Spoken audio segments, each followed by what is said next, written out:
Like a monument or historic building, a family name can often be a symbol of greatness and can sometimes come from the most unlikely place.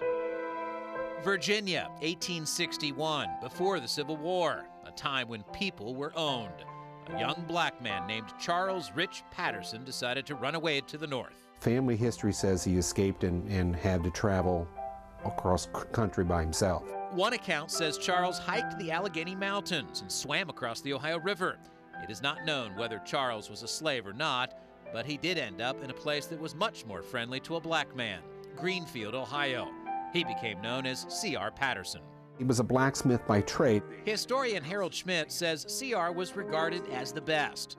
By 1870, he was working at a carriage company and was even promoted to foreman with white men working under him.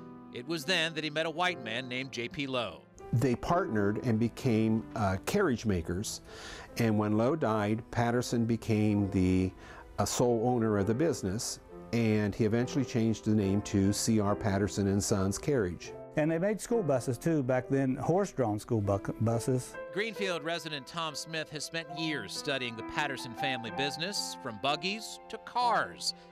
After the turn of the century, under the leadership of his son Frederick, Patterson and Sons became the first black-owned automobile manufacturing company in the country, maybe even the world. Some said the Patterson was better than Ford's Model T. They were a better built car. They had more options. They had electric start, and they had tilted windshield. They had some options that Fred, I believe, was the mastermind of. Like father, like son, Fred Patterson broke many barriers as well.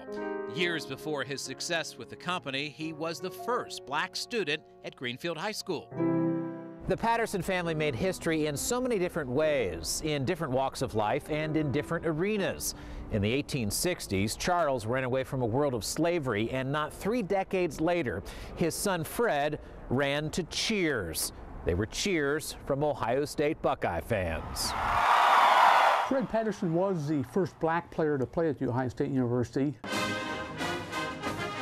It was 30 years before Ohio Stadium was built. 1891, just 1 year after Ohio State started their football program, Fred lettered 3 straight years for the Buckeyes. The typical squad size would be 15, 18 players. Players obviously played both ways. Touchdowns were only 4 points back at that time. The scoring was quite different. Historian Jack Park says stats from the 1890s are hard to come by, but there is a record of Fred Patterson scoring at least 1 touchdown. Whatever he did on the field, his off-field accomplishments were far greater.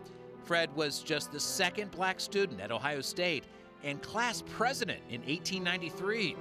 And in later years, back in Greenfield, he would become the city's first black councilman. From the hills of Virginia to southern Ohio to the campus of Ohio State, the Patterson name is strong, like a monument to the past.